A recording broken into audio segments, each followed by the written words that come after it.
خواتین و حضرات السلام علیکم۔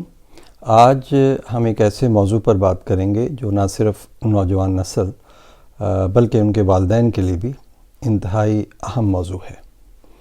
یہ موضوع ہے جدید ویڈیو گیمز کے ذہنی اور جذباتی اثرات۔ ویڈیو گیمز آج کل کے نوجوانوں کی زندگی کا ایک اہم حصہ بن چکے ہیں، خاص طور پر جنریشن زی، یعنی وہ نوجوان جو سن 1997 سے سن 2012 کے درمیان پیدا ہوئے، اور اس کے بعد کی نسل جنریشن الفا۔ ان پر ان گیمز کے اثرات بہت گہرے ہیں۔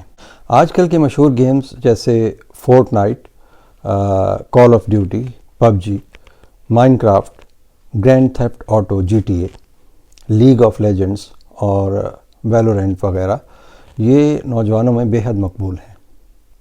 ان گیمز کے کردار جیسے Master Chief, Halo, Lara Croft, Tomb Raider, Kratos, God of War اور میریو اور سپر میریو وغیرہ یہ نوجوانوں کے لیے ہیرو بن چکے ہیں۔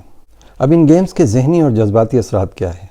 دیکھا گیا کہ تشدد اور جارحیت میں اضافہ ہوا ہے۔ کچھ گیمز جیسے کال آف ڈیوٹی اور گرینڈ تھیفٹ آٹو میں تشدد اور جارحیت کے عناصر بہت زیادہ ہیں، یعنی ایجیٹیشن۔ تحقیق سے پتہ چلتا ہے کہ ان گیمز کے کھیلنے والے نوجوانوں میں ایجیٹیشن کا رویہ بڑھ سکتا ہے۔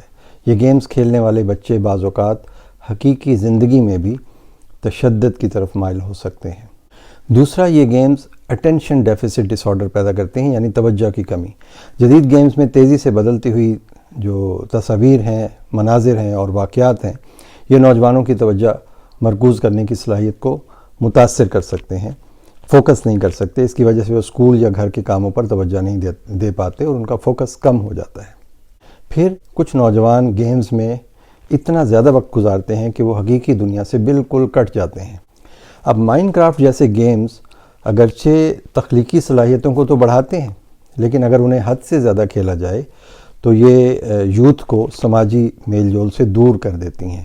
پھر ہمدردی یعنی ایمپیتھی میں کمی۔ کچھ گیمز میں تشدد اور دوسروں کو نقصان پہنچانا ایک عام سی بات نظر آتی ہے۔ اس سے جو ہماری یوتھ ہے، اس میں ہمدردی کی کمی واقع ہو سکتی ہے۔ وہ دوسروں کے جذبات کو سمجھنے اور ان کا خیال رکھنے میں کم دلچسپی لیتے ہیں۔ یعنی جب نوجوان گیمز میں زیادہ وقت گزارتے ہیں تو وہ اپنے والدین کے ساتھ بات چیت کم کر دیتے ہیں۔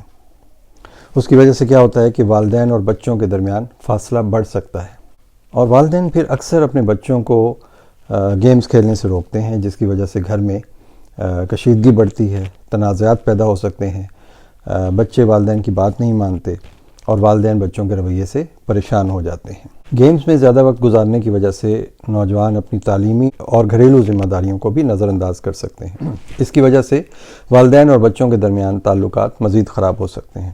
اب جنریشن زی اور اس کے بعد کی جو نسل ہے جسے جنریشن الفا کہتے ہیں، ویڈیو گیمز ان کے لیے چونکہ ایک معمول کی بات ہے، ان کے لیے گیم صرف تفریح کا ذریعہ نہیں بلکہ ایک ایسا پلیٹ فارم بھی ہے جس سے وہ ایک دوسرے سے رابطہ کرتے ہیں۔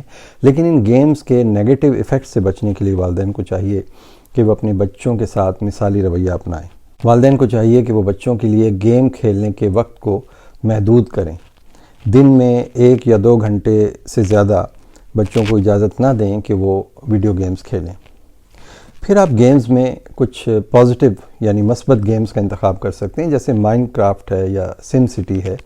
یہ بچے کی کریٹیوٹی کو تو بڑھاتی ہیں، لیکن والدین کو چاہیے کہ وہ اپنے بچوں کو ایسے گیمز نہ کھیلنے دیں جو کہ ان کو تشدد پہ آمادہ کریں یا ان کو ڈپریشن میں مبتلا کریں۔